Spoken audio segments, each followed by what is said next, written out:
Seema is a good friend of Sudha Murty. She is an LIC officer with a very good salary, but strangely, she was unhappy forever. If you meet her, you would feel depressed. She never spoke anything positive about any subject or about any person. If you say, Sunil has come first in his school, she would respond, naturally, his mother is a school teacher. Once Sudhamurti said her, Shweta is such a beautiful girl, isn't she?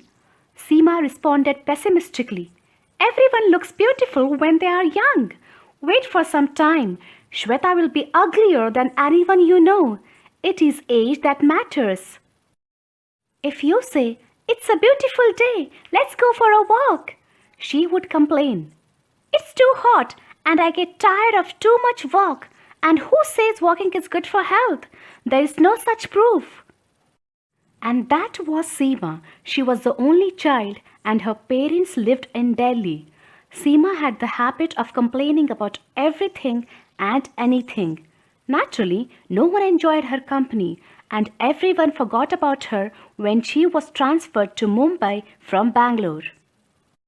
Many years later, Sudhamurti was in Mumbai and was waiting in front of a hotel for rain to subside. Suddenly, she spotted Seema.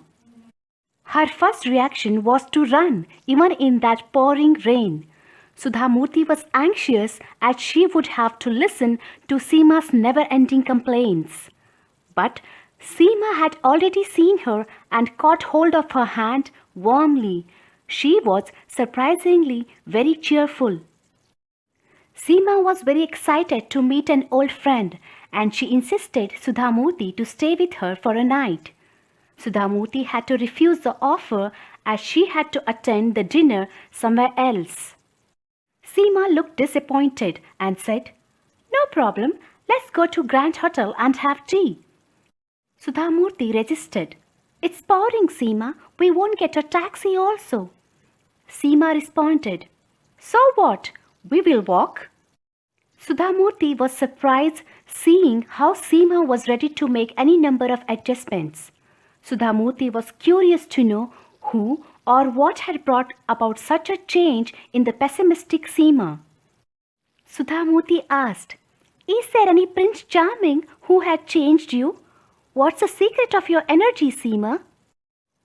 Seema responded smilingly, A beggar had changed my life. Sudhamurti was dumbfounded. Seema continued to say, Yes, a beggar. There was an old beggar who is to stay in front of my house with his 5-year-old granddaughter. As you know, I was a chronic pessimist. I used to give my leftover food to this beggar every day. I never spoke to him, nor did he speak to me. One monsoon day, I looked out of my bedroom window and started cursing the rain. I don't know why I did that, because I wasn't even getting wet.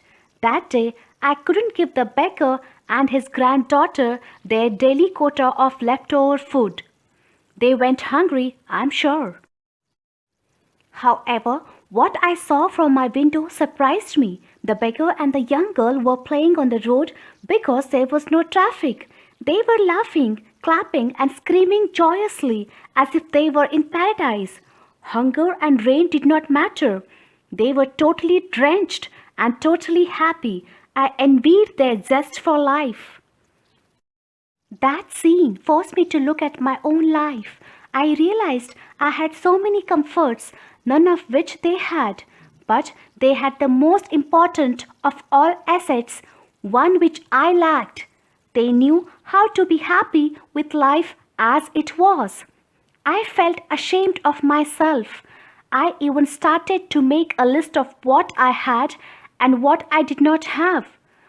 I found I had more to be grateful for than most people could imagine. That day, I decided to change my attitude towards my life, using the beggar as my role model. After listening to Seema's story, after a long pause, Sudhamurti asked Seema, How long had it taken for you to change? Seema smiled and responded. She said, It took me almost 2 years to put the change into effect. Now nothing matters. I'm always happy. I find happiness in every small thing, in every situation, and in every person. Sudhamurti was really surprised and she asked again, Did you give any Guru Dakshina to your Guru? Seema responded. She said, No, unfortunately, by the time I understood things, he was dead. But I sponsored his granddaughter to a boarding school as a mark of respect to him. And that was the end of the story. This beautiful story tells us that we should be happy and grateful for the things which we already have. We should not complain for small things.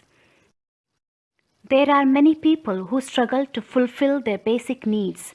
We should help these people as we all are born to help each other and progress together.